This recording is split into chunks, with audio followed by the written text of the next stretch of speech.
Good morning, students.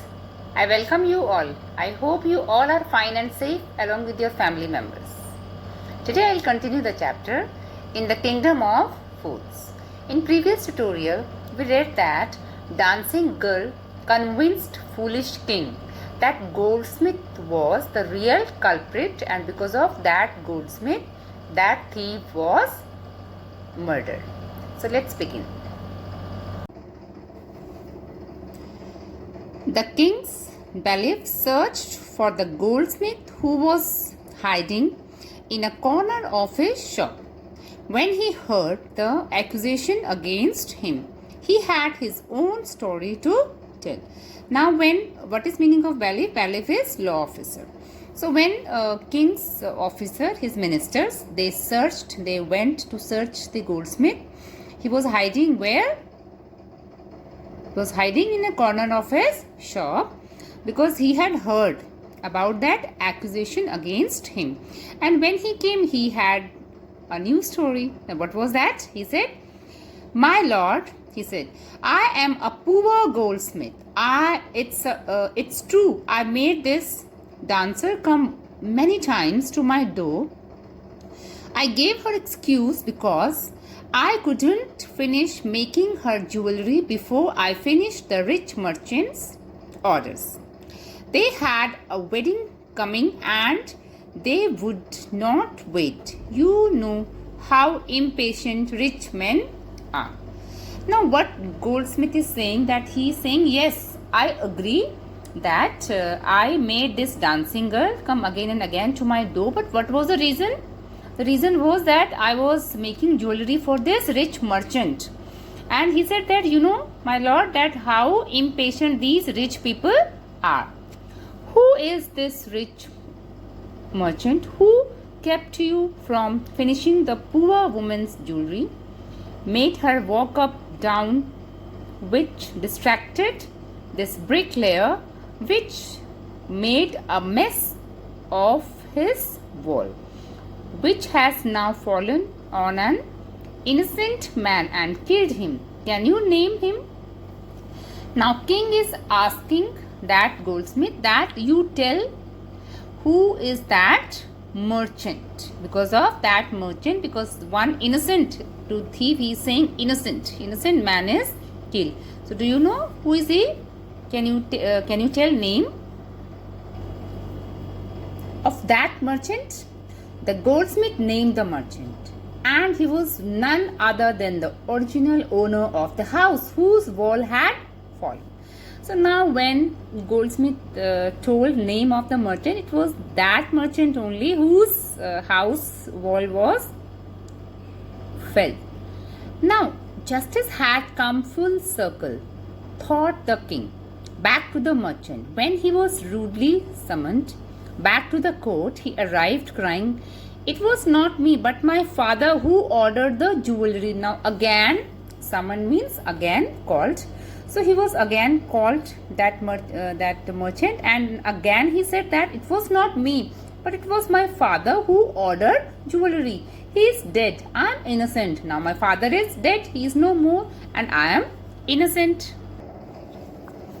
But the king consulted his minister and ruled decisively, "It's true, your father is the true murderer. He is dead, but somebody must be punished in his place. You have inherited everything from the criminal father of yours, his riches as well as his sins. I knew at once, even when I first set eyes on you, that you were at the root of this horrible crime. You must die."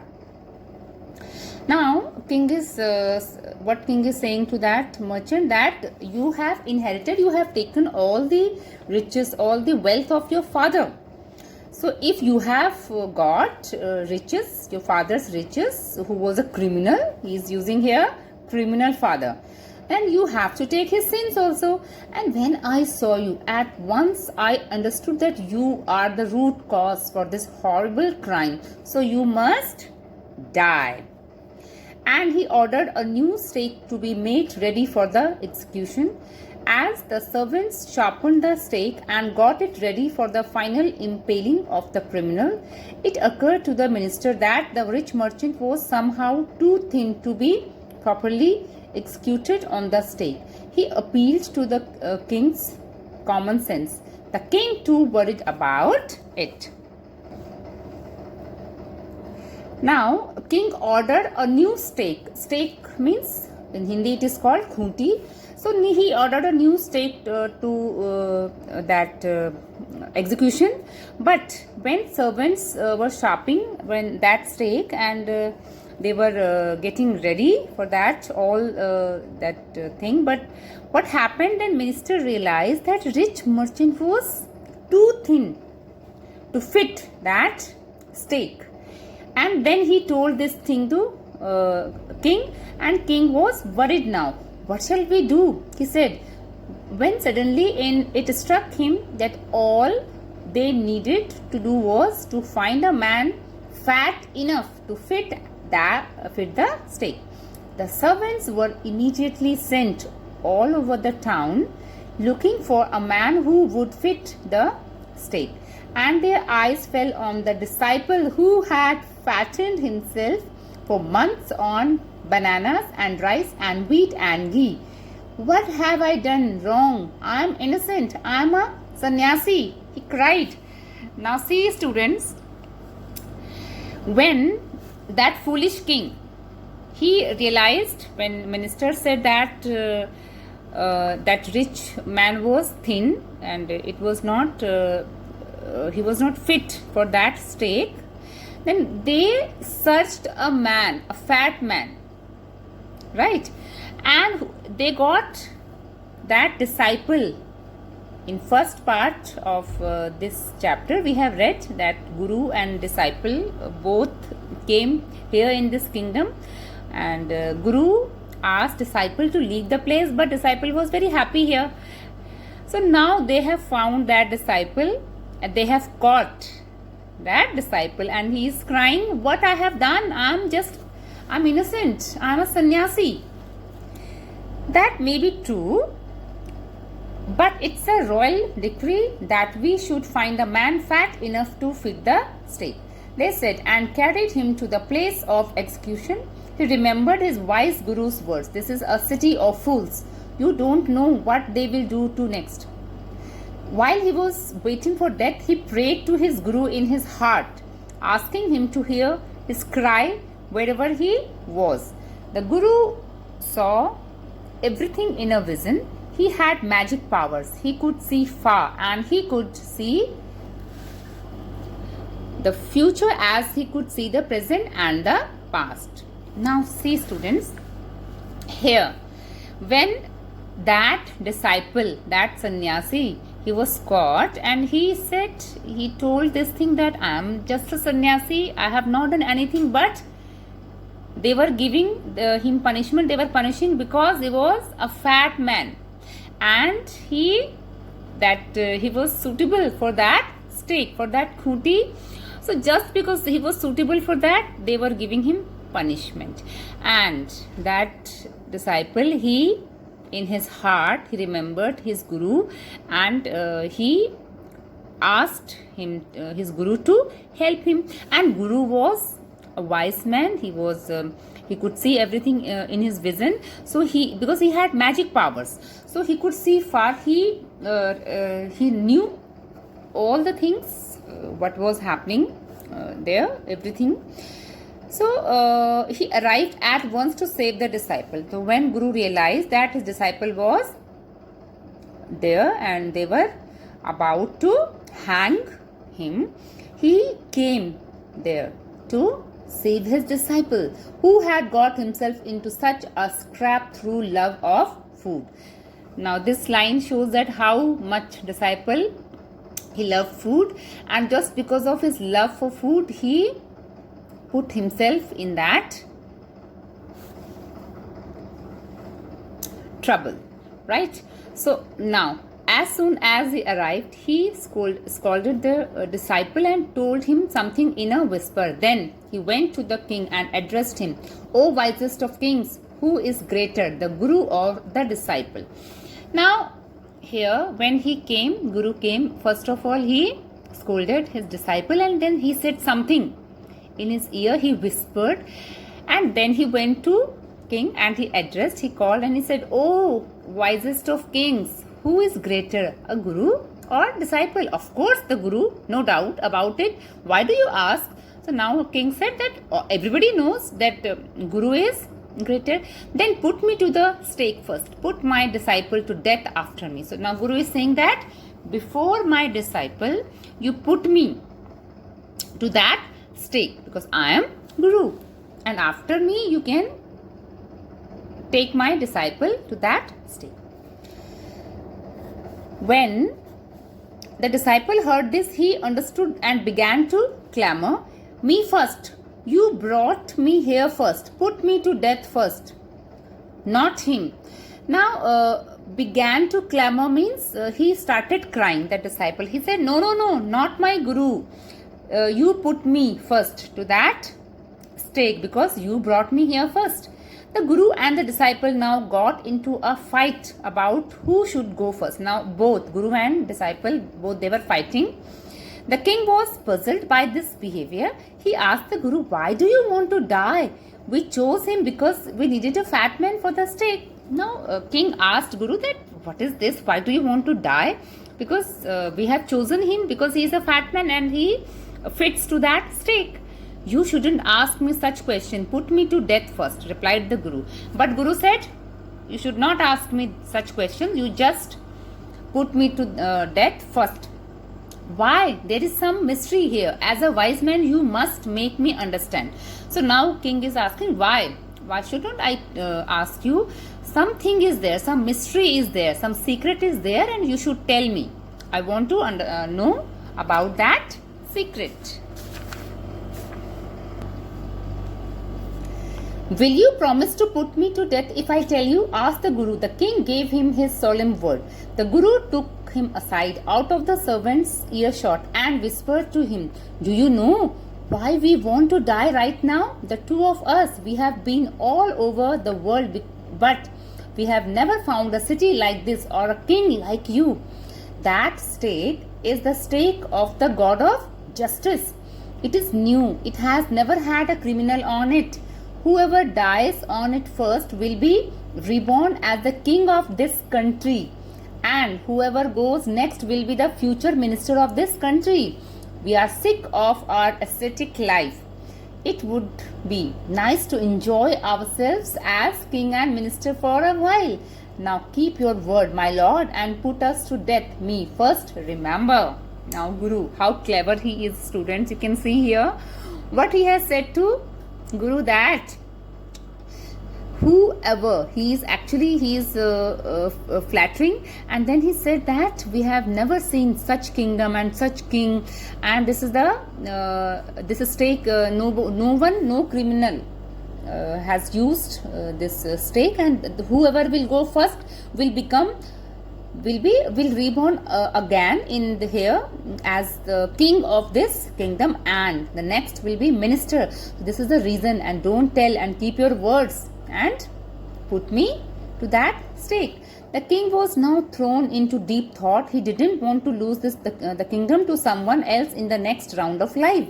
He needed time, so he ordered the execution postponed to the next day and talked in secret with his minister. "It is not right for us to give over the kingdom to others in the next life. Let's go on the stake ourselves, and we will be reborn as king and minister again.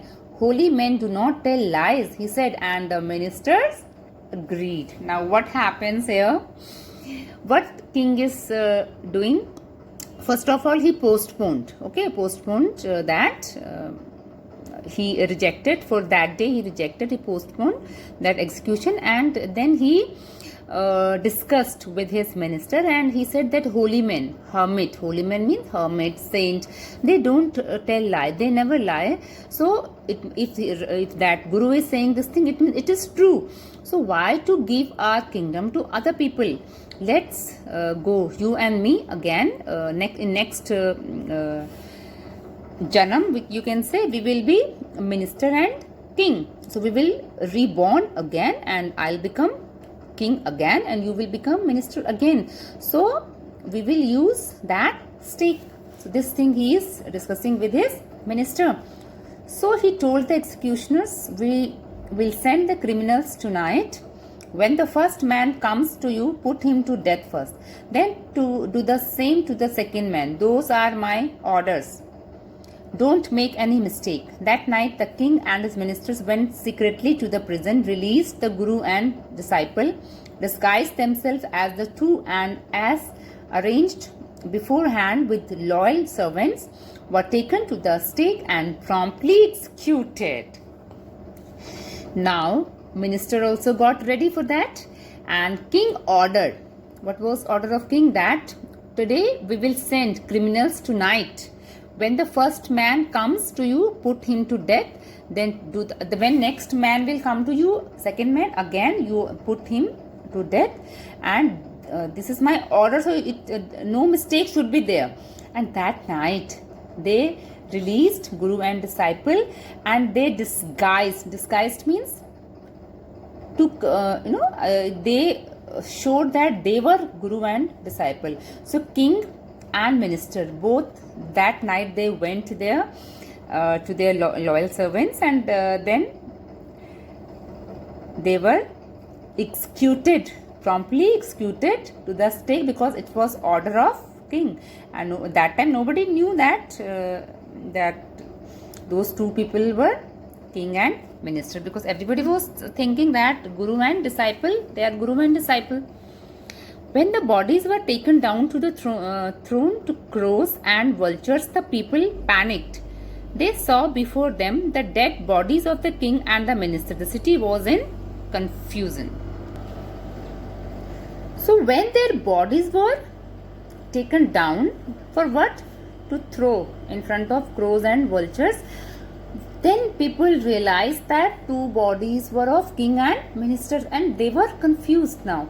All night they mourned and discussed the future of the kingdom. Some people suddenly thought of the guru and the disciple and caught up with them as they were preparing to leave town unnoticed. We people need a king and a minister, said someone. Others agreed. They begged the guru and the disciple to be their king and their minister. It didn't take many arguments to persuade the disciple, but it took longer to persuade the guru. They finally agreed to rule the kingdom of the foolish king and the silly minister on the condition that they could change all the old laws. So now when guru, so people were mourning, they were crying. Mourn means lamenting, crying. They were crying and they were thinking, what will happen now? King is dead, minister is also dead. So they caught guru and disciple when they were trying to leave that place. And people asked them to be king. They said that we don't have king and minister, so you be our king and minister. So guru, in the beginning, guru was not ready for that, but that disciple was ready, and after that guru also he was convinced to be king and to rule that kingdom of that foolish king and foolish minister. From then on, night would again be night and day would again be day, and you could get nothing for a dudu. It became like any other place. So after that, when guru and disciple, they got ready to rule that kingdom, what they did, now like other places, other kingdoms, they changed this rule that whatever work people have to do, they will do. Day is there to do all the things and night is to rest. So in like other kingdoms, other places, they said that night will be night to rest and day will be day to work full day. And after that they could, and it was not possible to get everything for a dudu, but like other places, it became like other places, like everything has a cost, and people, they had to pay for that, not like one dudu. For one dudu they will get everything. So they changed this rule. Now this is here you can see that it's a Kannada folk tale from A.K. Ramanujan, and the book name is Folk Tales from India. So here we have completed this chapter. Now it's time for homework. So you have to complete given questions. At the back of this chapter, question answers are given. So in homework notebook, you will write answers of those questions. With this, I wish you good health. Stay healthy, stay safe. Thank you.